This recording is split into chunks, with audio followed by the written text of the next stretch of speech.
So yung mga amigo, dito tayo sa Caliraya Street, Tatalono.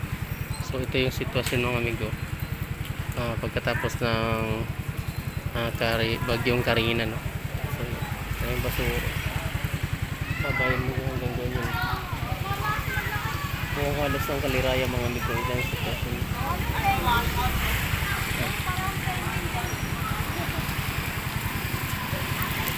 Ito yung basura. Yan ang iniwan ni Karina. Basura mga amigo.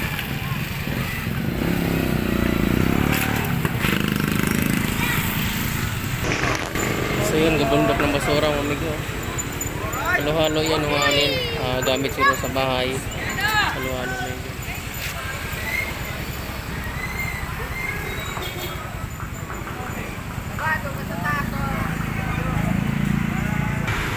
So yung mga amigo, yung kanto na yan, ano yan, Aranita, no?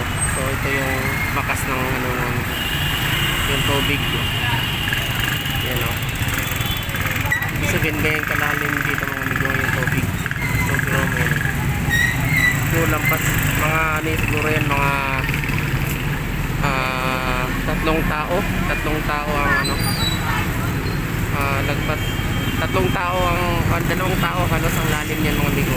Kasi yung may ano na yun, yung plastic sa taas. Yung mga basura na yun. Yan na naiwan na. Yung basura. Yung mga gamit na amigo. Diyan yung mga higaan, mga foam nila dyan.